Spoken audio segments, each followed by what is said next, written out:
When I started learning languages, I always wanted someone to tell me how to do it. And I don't mean someone to tell me what the benefits were or the magic fast way to do it. And I definitely did not want someone to explain to me in a 1-hour webinar about a method I didn't really care about. All I wanted was for someone to tell me what was relevant to learn when, from the very beginning till the very end.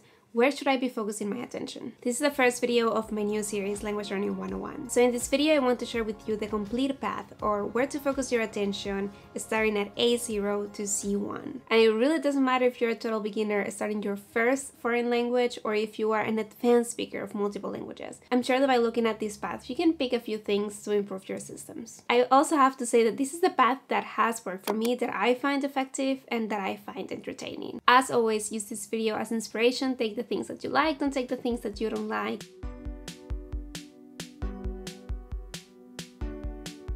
Is there actually a feeling more overwhelming than wanting to start a new language and just not knowing where to start? You're just like, I want to do this, I'm decided, but how? A lot of people have a different preference, and who am I to say that one way is wrong and the other way is right? What I find personally effective is to start at the very essence of language, its sounds. Pronunciation, not to be confused with perfect native-like accent, it's just how we pronounce words. If you have a bad pronunciation, people might have trouble understanding you. And if you cannot differentiate the sounds, how are you gonna recognize the words? And most importantly, how are you gonna recognize cognates and words that you can actually start using right away? So understanding sounds, and not only understanding them, but matching them to the script or the writing system, is gonna help you unlock a lot more of the language. So this is how we do it. We start first with sounds that are different to your mother tongue.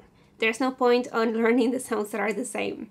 Focus on the sounds that are different and master them. Always practice full words or sentences. Never practice just isolated sounds.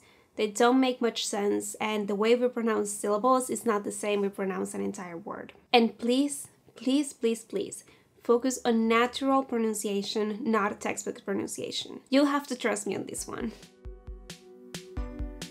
If your language has a different script, do not spend hours on ends and get caught up just trying to memorize all of these in writing. Instead, focus on reading and understanding each letter, syllable, character, variation of a letter that you might encounter. Okay, right, if writing helps you memorize these words, do it.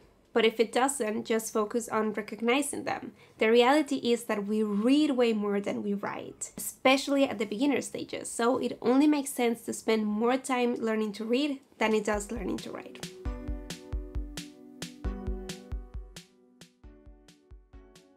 Now, this is where also a lot of people get confused, is when we have to start finding a method that works for us. But at this stage, the only two things you need are phrases you could actually use in conversation and frequently used words in context. You work on these phrases that you would actually use in the commonly used phrases. What you're doing essentially is building your core vocabulary. These are the essential words that you would use over and over again, and they make for the majority of the usage of the language. There are many ways to get this done. There are many good resources out there. What I recommend you to do is to pick one and stick with it for at least a month. Focus on nailing down the basics, the basic words, the basic pronunciation, the basic sounds. Make sure you can not only produce them, but also understand them. And if you do this, you will realize how much vocabulary you actually have and how easy it will become to you to create your own sentences. Some resources that I love in this stage are Pimsleur, Babbel, Busuu, Lingodeer, the Uncover series by Ollie Richards, and spaced repetition systems like Anki. I've used all of them for different languages. Depending on how challenging the language is for me, I will use one or the other. You could also use a textbook or any other program you like. You don't have to use the one I told you about. The key is to find one and stick with it. At this point, you have some words and phrases that you can actually understand and use, but you will find that it's not nearly enough. Now comes the part when you have to dive in or start exploring the language from within. At this stage, we need to focus on comprehensible input, We have to continue using our main resource to keep adding on to our core vocabulary. We need to include more vocab. We need to include more words, more structure, and be consistent with it. And we also need to start producing the language. This is when we start immersing ourselves with comprehensible input, which is essentially based on the theory of Stephen Krashen, which is one of the 6 theories he proposed in his book, Principles in Practice in Second Language Acquisition, where he says, we acquire only when we understand language that contains a structure that is a little beyond where we are now. How is this possible? How can we understand language that contains structures that we have not yet acquired? The answer to this apparent paradox is that we use more than our linguistic competence to help us understand. We also use context or knowledge of the world or extra linguistic information to help us understand language directed at us. So while on stage 1, when we're total beginners, we focus on creating our core vocabulary, what we do right now is use that vocabulary we built to unlock more vocabulary. So just to be clear, immersion doesn't happen when you put just a radio in the back and hope for the best. There's no education without attention. Immersion should be tied in with active, comprehensible input. This means reading books with audio and watching audio with text and mixing them so we can make and understand the meaning.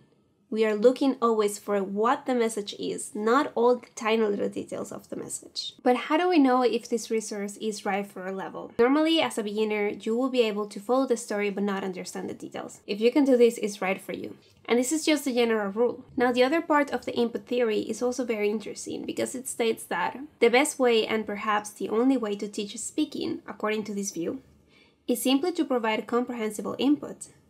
Early speech will come when the acquirer feels ready.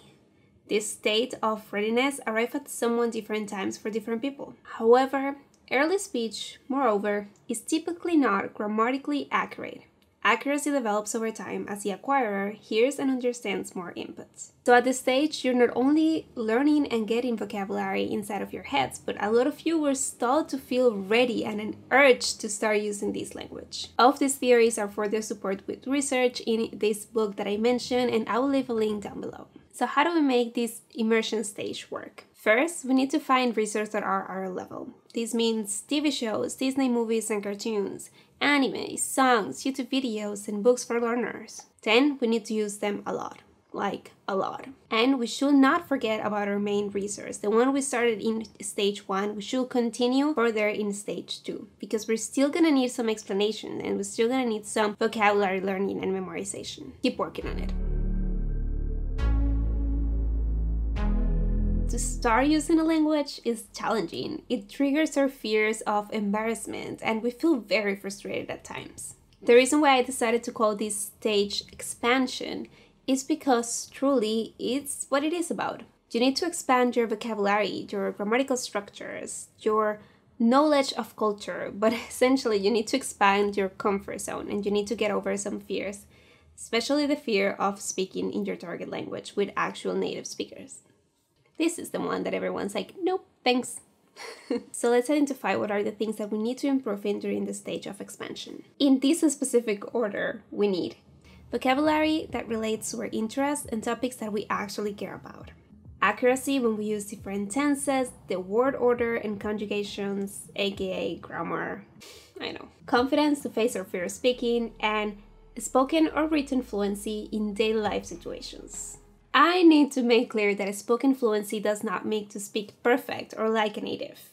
What I mean by that is that the words that you already know and the sentences that you already know come to you with a natural flow. You don't have to stop and think them too much. You might have to stop and think for new words, but the ones you already know, they come flowing to you. That's clearly what fluency is. So let's make that really clear. Fluency means that the words come natural to you. Not that you speak perfectly and without mistake. Now, how do we achieve this? And this is when things start to change because our main resource, the one that we started with, it's no longer going to be a lot of help and it's going to start to feel a little boring at this point. So I find that you have two options and you do have to make a choice here. Option A is that you find another resource that is similar to the one used before but is made for intermediate learners. But option B, if you don't actually enjoy studying that much, you can actually just double down on comprehensible input and to start challenging yourself to listen and read more complicated media. Besides that, you must start having conversations. That is essential. There's no other way around it. If you want to learn to speak, you gotta speak. You don't have to speak to other people, you can speak to yourself, but I highly recommend that you find a group of friends or someone you trust to talk to, because that will make the situation so much more comfortable and so much more natural, and it will be more like a real life situation when you're speaking the language, so it transfers really well. Of course, you can hire tutors, you can text people, you can write in your journal. There are different ways in which you can have output. The essence here is that you need to start having as much output as you do input at this point. If you stay in the comfort zone in your input, you're gonna stay there for longer than you need to. You need to start moving forward if you want to. And most importantly, you need to get corrections, because you don't know what you don't know, and you need someone to tell you what you're doing right and what you're doing wrong, because at this point, you're just trusting your gut and trusting that what you learn is accurate. Remember that your goal here is to expand what you already know, to go further and to reach the conversational fluency that we all love and want. Most people will say here, that's cool with me, I think that's cool. The B2 level, it's more than functional. You can have conversations, you can go abroad, you can create friendships, discover cultures, you can do so much at this level. But there are some of us that are quite ambitious and we want to move a little bit forward. And that's when things get a little more complicated and way slower. To be completely honest, I'm still figuring out this stage. I've only managed to get one language to this level, and that is English, which I did a long time ago and I hardly remember how I did it. So what do we need to develop at this stage? It's a little hard to tell, but I think that a specific vocabulary is super helpful. We also need an absurd amount of input and an absurd amount of output. We need to try it all. Now about the strategy to actually follow at this moment, I think there are three things that really helped me move my English from intermediate to advanced.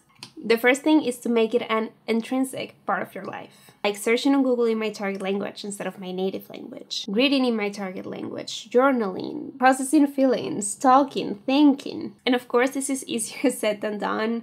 It's sometimes hard to include a new language into your life because there's really no space for it and we need to kind of force it in. The second thing is building meaningful relationships in the languages that you're learning. And this one's hard. I've actually met some of my best friends using English. I also attribute my fast progress in Dutch to the fact that I needed to use it with people I care about in order to communicate. And I've also seen this happen with people who use Spanish with me, and we build a beautiful relationship just using Spanish, and they get so much better so quick.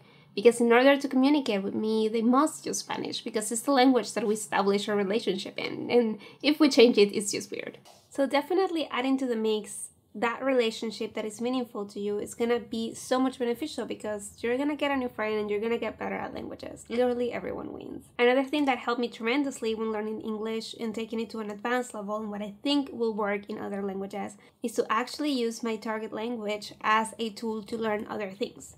So following tutorials on YouTube or even following courses about things that are not related to languages, like knitting or cooking or making clothes or whatever that your passion is. So following a course about a topic that you're passionate about in your target language is going to help you build that specific vocabulary that you so definitely want. But most importantly, you're going to be tying up that language to a particular experience, and that's going to be easier for you to memorize all the vocabulary that you're learning. And last but not least, I think that what definitely helped me improve my English was confidence and patience. That confidence of you to say, no, I actually speak this language good, is going to help you feel like you can actually do it, and it's going to get you into that mood, into that mental state in which you will feel more comfortable speaking this language, therefore speaking it more and therefore improving it. So trust yourself, but also trust the process and be patient. Continue with your journey and go back and review whenever necessary. Sometimes you will reach an advanced level and still make mistakes that beginners make, and that's because you didn't learn them correctly. So that's when you have to go back to basics and go back to your pronunciation, to your grammar, to your vocab, to listening, speaking, and really finding those things that you're doing wrong and improving them bit by bit. You don't have to do it all at once. Definitely go step by step. And now you're probably wondering how long does it take to complete? And it depends on a lot of things. It depends on how much time you have, how much time you dedicate to it, how important it is for you to learn fast, or if you don't care to learn fast, how important it is for you to stay consistent. To be precise, it depends entirely on you, on how much you want it and how fast you want it. I'll see you next time. Bye!